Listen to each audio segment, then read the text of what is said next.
think about it, the power to shape your country's future, well, no matter where you might be. Exactly. In the Philippines, absentee voting is meant to make that a reality.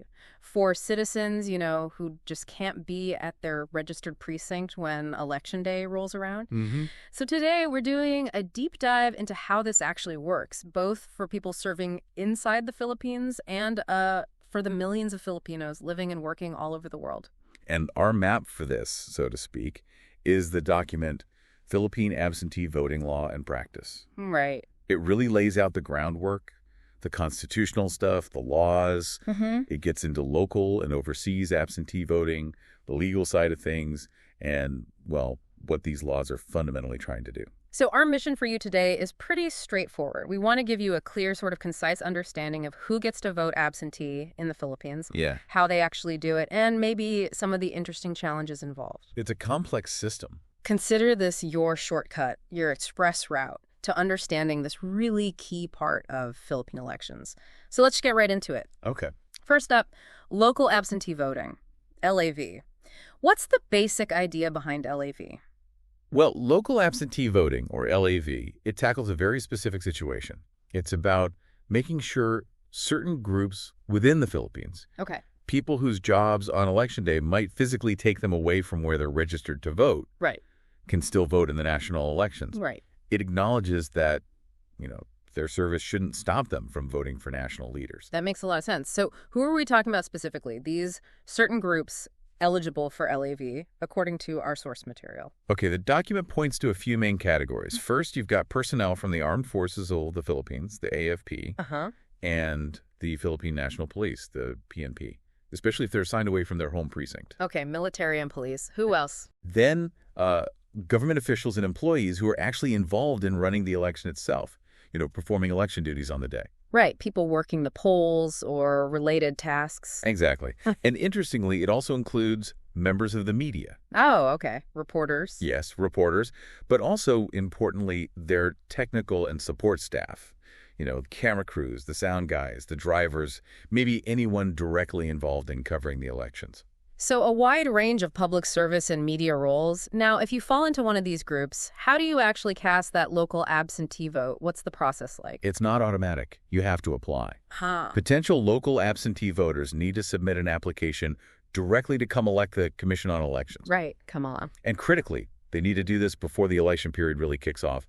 COMELEC sets firm deadlines. You miss it, you miss out.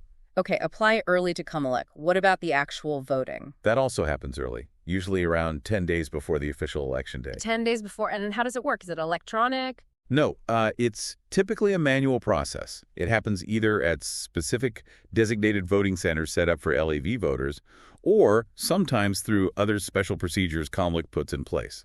Apply early, vote early, manually, at a designated spot. Got it. Now, this is really important. What exactly are they voting for? Is it the whole ballot, local, mayor, and all? No, and this is a key point to grasp.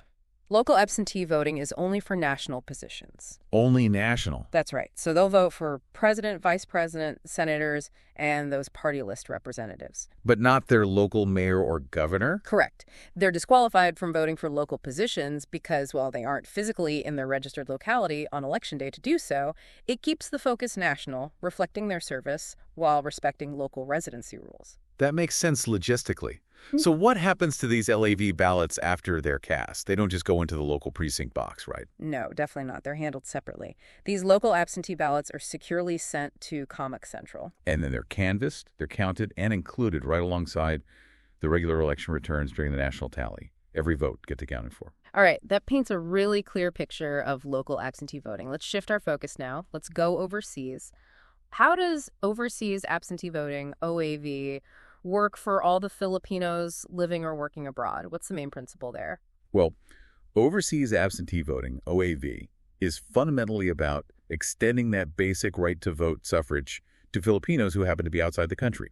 It's grounded in law, specifically Republic Act 9189, which is the Overseas Absentee Voting Act of 2003. And that was later amended, strengthened really, by RA 10590. Okay, specific legislation for this. Exactly. The law basically recognizes that, hey, even if you're overseas, you're still Filipino, you're still part of the nation, and you should have a say in choosing its leaders. Makes perfect sense. So who exactly qualifies for OAV? Is it any Filipino citizen living abroad?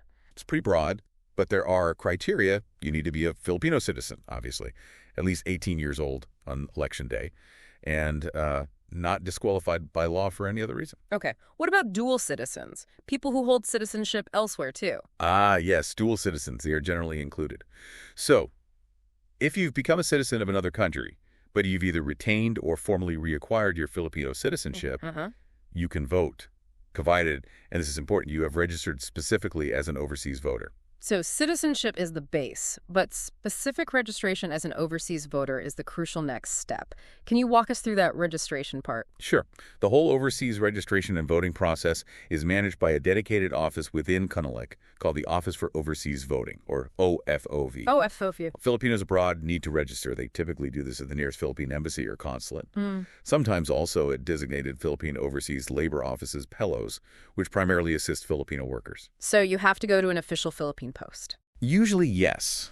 The registration period runs for quite a while, often several months leading up to an election. And CONMEC generally requires people to apply in person, although sometimes they might specify other methods depending on the circumstances. Registering in person seems standard. Once you're registered, how do you actually cast your ballot from overseas? Is it the same everywhere? No, it actually varies quite a bit.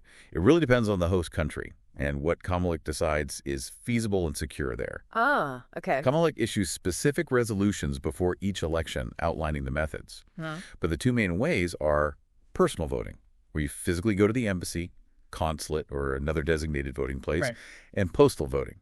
This is used in certain countries where CONMEC deems it appropriate based on the reliability of the mail service and other local factors. So personal or postal, depending on where you are. Exactly.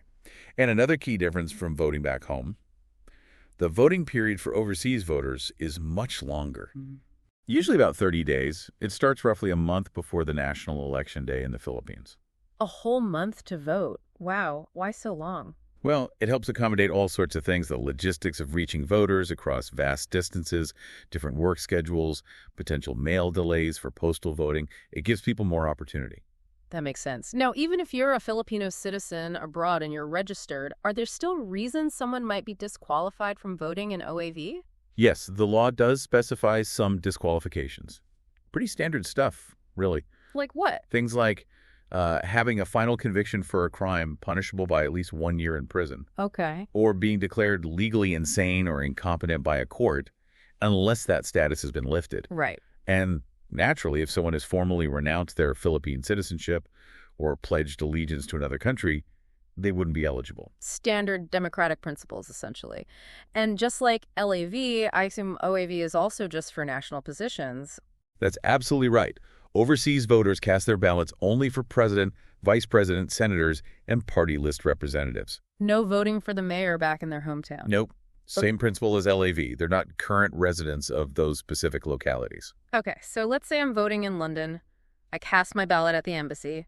How does that ballot physically get back to the Philippines to be counted? The logistics. Well, the embassies and consulates play a huge role here. They are responsible for securely collecting all the cast ballots. Okay. Then they coordinate the secure transmission of these ballots back to CONMEC's main office in Manila. Must be quite an operation. It really is. And once those ballots arrive, they're then consolidated with all the votes cast within the Philippines during the official national canvassing process. A truly global election count, in a way. Now, our source material also gets into some of the, let's say, bumps in the road. Legal challenges, practical problems, especially with overseas voting. What are some of the main difficulties? Yeah, unfortunately, despite the system, disenfranchisement can still happen. It's a real challenge. How so? Well, for several reasons. Sometimes just accessing a designated voting center can be tough for overseas Filipinos. Think about huge countries or people living in remote areas far from an embassy or consulate. Logistics are huge. Also, sometimes the embassies or consulates themselves might be stretched thin across SNAIG. Maybe not enough staff or resources, leading to delays or, complications during the voting period. Resource constraints. Exactly. And sadly, a common one is simply missing the registration deadlines. Life happens, people get busy, maybe the information doesn't reach them effectively, and they just don't get registered in time. So access, resources, deadlines, all potential barriers. What about those dual citizens we mentioned? Any specific hurdles for them? Well, the Dual Citizenship Act, this RA 9225, was a big step forward. It allows Filipinos who became citizens elsewhere to keep or get back their Filipino citizenship. That's great for voting rights. But there's often an extra administrative step. To actually vote absentee, dual citizens typically need to specifically re-register as overseas absentee voters under that status. Oh, another registration step. Yeah, it's a crucial one. If that step is missed, or maybe not clearly communicated or understood, they might find themselves unable to vote, even though they're dual citizens. So the process needs careful attention. It really sounds like COMELEC's role in issuing clear, updated guidelines. Those resolutions you mentioned must be absolutely vital for making all this work. Oh, absolutely critical. COMELEC puts out these detailed guidelines and resolutions before every election cycle. They implement the laws for both OAV and LAV. What's in them? Everything, really. The exact schedules for registration, for voting periods, the specific voting methods allowed in different countries for OAV based on their assessments, all the operational instructions needed for the embassies, the local officials, everyone involved. They turn the law into practice. The nuts and bolts. Precisely. They're essential for navigating all these complexities. Okay, one last area our source touches on. Technical and security concerns. What kind of issues pop up there? Well, especially with postal voting, security is always a concern. Like the ballots getting lost. That or potentially tampered with. Ensuring the ballot gets to the voters safely and gets back securely is a major focus. Makes sense. And even with in-person voting overseas, maintaining the integrity and, crucially, the secrecy of the vote is paramount. How so? Well, you need safeguards against any kind of fraud or perhaps coercion, especially in places where there might be large groups of voters potentially under some influence. So constant vigilance, strong security protocols are really needed. Okay, so if we pull this all together, the main goal, the core aim of both local and overseas absentee voting, it's really about opening up the ballot box, right? Extending suffrage. Exactly. It's about making sure Filipino citizens can vote, even if work demands or living abroad physically prevent them from being at their local precinct on Election Day. Expanding participation. And these systems, LAV and OAV, they do represent real progress, yeah? Towards making Philippine democracy more inclusive. Oh, definitely. There is significant achievement. Acknowledging that citizens serving the country or living overseas still deserve and need a voice in choosing national leaders. It's a commitment to broader participation. But, as we've discussed, while the laws are there, putting them into practice isn't always simple. Especially overseas, it seems there are still quite a few logistical hurdles, procedural challenges. That's a very fair point. I mean, huge strides have been made, no doubt. But managing elections across dozens, maybe hundreds of countries, each with unique conditions, it's inherently complex. There are ongoing challenges that need continuous effort and refinement to make the system work even better. Right. So thinking about all these details, the importance of absentee voting, but also the complexities, here's something for you, our listener, to mull over. Given this framework we've discussed and acknowledging those persistent challenges, how could these absentee voting systems evolve? What might be next for LAV and OAV to truly maximize accessibility and participation for every eligible Filipino, whether they're serving within the country or living anywhere around the globe? Could technology play a bigger role? Are there policy tweaks needed? What might bridge those remaining gaps? That's really the crucial question moving forward, isn't it? How to keep improving these systems to ensure the franchise is as broad and effective as possible for all Filipinos, no matter where they are. It's vital for democratic health. Absolutely. Well, thank you for joining us on this deep dive into the often intricate world of Philippine absentee voting laws. Our pleasure. We really hope this gave you a solid foundation, a better understanding of this critical piece of the democratic machinery. And hopefully sparked some thought about how these vital processes work and how they might be enhanced. Definitely. Maybe even encourage you to look up some of those COMELEC resolutions yourself sometime. Until our next deep dive, keep exploring.